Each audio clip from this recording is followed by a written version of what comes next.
तर नमस्कार विद्यार्थी मित्रांनो, आज आपण शिकणार आहोत इयत्ता 5वी मधील स्कॉलरशिपची गणित हा विषय. तर गणित या विषयाचा उपघटक आहे अंकाची स्थानिक किंमत, दर्शनी किंमत व विस्तारित रूप. तर आपण पहिले स्थानिक किंमत म्हणजे काय ते समजून घेऊया.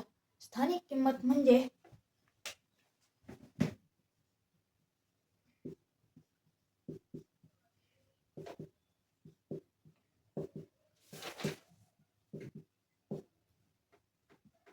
अंकाच्या स्थानावरून काढलेली किंमत.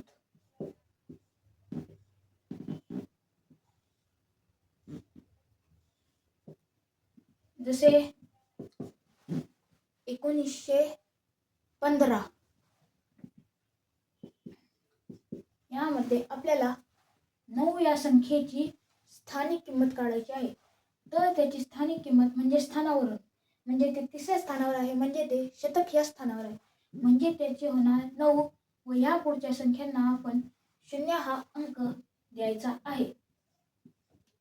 म्हणजे 1915च्या 9 या अंकाची स्थानिक किंमत 900 ही झाली. क्वेश्चन 1 9751 या संख्येतील 5 या अंकाची स्थानिक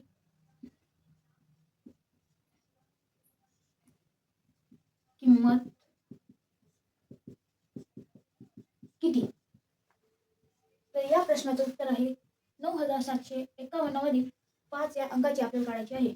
तर तो 5 तसाच तसा लिहून घ्यायचा व त्याच्या पुढे जेवढे घरं आहेत तेथे 0 हा अंक द्यायचा. म्हणजे जे उत्तर येईल ते त्या अंकाची स्थानिक किंमत होय. तर गणित या विषयाचा पुढचा पॉईंट आहे दर्शनी किंमत. दर्शनी किंमत या शब्दामध्ये दर्शनी जो शब्द आहे त्याचा अर्थ दिसताक्षणी असा आहे. तर त्याची व्याख्या ही आहे, दिसताक्षणी दिसणारा अंक म्हणजे दर्शनी किंमत होय. जसे 5751. तर यामध्ये आपल्याला 5 या अंकेची दर्शनी किंमत काढायची आहे. तर ती म्हणजे आपल्याला दिसताक्षणी हा अंक 5 हा दिसत आहे, म्हणजे अंक दिसताक्षणी दर्शनी किंमत म्हणजे याची दर्शनी किंमत होणार 5 व याची स्थानिक किंमत होणार 5 व त्याच्या पुढे 3 घरं आहेत, म्हणजे 3 0 ही त्याची स्थानिक म्हणजे स्थान दर्शवणारी व ही त्याची दर्शनी म्हणजे त्याला दिसताक्षणी दिसणारी. क्वेश्चन 1 5,05,76 या संख्येची 5 या अंकाची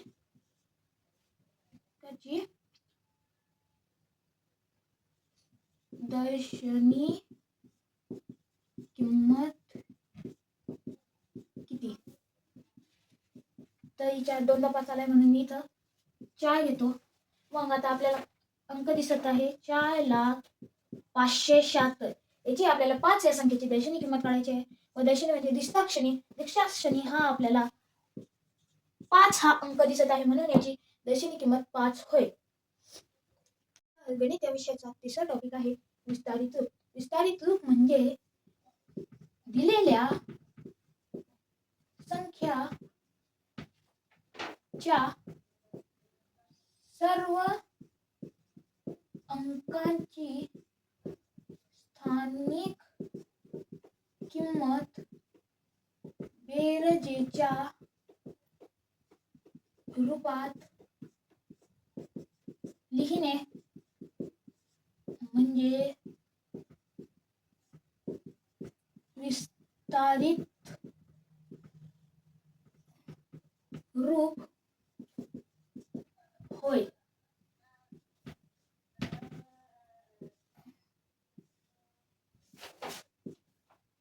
जसे 4,56,711. तर या संख्येची आपल्याला विस्तारित रूप काढायचे आहे. तर विस्तारित रूप म्हणजे सर्व अंकांची स्थानिक किंमत. तर 4 या अंकीची स्थानिक किंमत येईल 4,00,000 व त्यापुढे बेरजेच्या रूपात आपण ही बेरजेच्या रूपात कशी लिहू शकतो? अधिक 5 या संख्येची स्थानिक किंमत 50,000 अधिक 6 या संख्येची स्थानिक किंमत 6,000 अधिक 7 या संख्येची स्थानिक किंमत 700 अधिक शेवटच्या दुसरा अंक म्हणजे 1 या संख्येची स्थानिक किंमत 10 व शेवटचा अंक म्हणजे 1 व त्याची स्थानिक किंमत ही एकच आहे. तर या सर्वांना 4,56,711 याची विस्तारित रूपात मांडणी म्हणतात. तर काय केलं आपण? एक संख्या जिचे सर्व अंकांची स्थानिक किंमत यांची बेरजेच्या रूपात लिहिणे. आपण बेरजेचे चिन्ह का दिलं? तर बेरजेच्या रूपात लिहायचं आहे म्हणून. त्याला काय म्हणतात? विस्तारित रूप होय. क्वेश्चन 1 55,768 हिची आपल्याला विस्तारित रूपात मांडणी करायची आहे. तर पहिलं 5 या संख्येची विस्तारित रूपात मांडणी लिहून घेऊया. 5 याची स्थानिक किंमत येते 50,000. 5 व त्याच्या पुढचे 4 घरांचे 4 शून्य. नंतर येते 5 व त्याच्या पुढे 3 घर आहेत त्यांचे 3 शून्य म्हणजे 5,000 ही दुसऱ्या नंबरच्या 5 ची स्थानिक किंमत येते. 7 या संख्येची स्थानिक किंमत 7 आणि त्याच्या पुढच्या 2 घरांचे 2 शून्य म्हणजे 700 व त्याच्या पुढे येते 6 व त्याची स्थानिक म्हणजे त्याच्या पुढची संख्या म्हणजे त्याच्या शून्य लिहायचा ही झाली 6 या संख्येची स्थानिक किंमत 7 व शेवटचा अंक 8 ची स्थानिक किंमत ही 8च राहते. ही म्हणजे झाले विस्तारित रूपात मांडणी. आता आपण काही मेन पॉइंट्स घेणार आहोत. तर एखाद्या संख्येची स्थानिक किंमत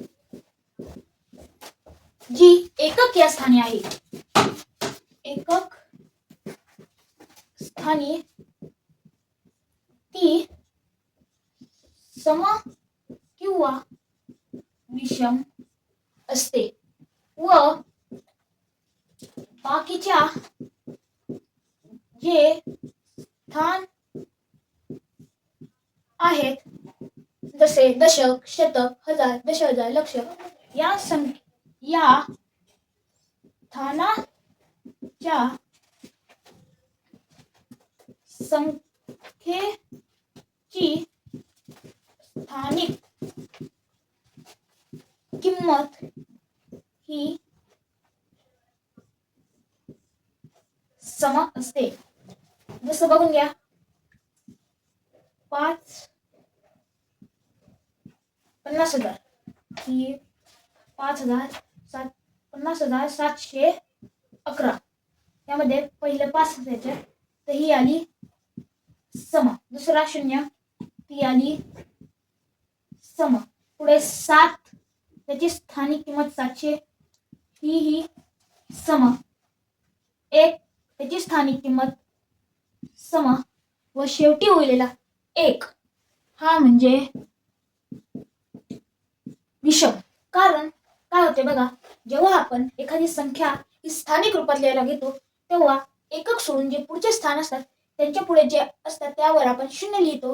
म्हणजे 5 आहे, 5 तासाचे तिथे लिहून त्याच्या पुढे 4 घर आहेत तर 4 शून्य देतो म्हणजे ती संख्या समच येणार व एकच स्थानी त्याच्या पुढे कोणते स्थान नसते म्हणून ती संख्या विषम येणार हे कन्फर्म आहे. आता आपण शिकलेल्या काही घटकांवरचे काही मी 4 प्रश्न दिले आहेत ते सोडून तुम्ही मला कमेंटमध्ये उत्तर द्या.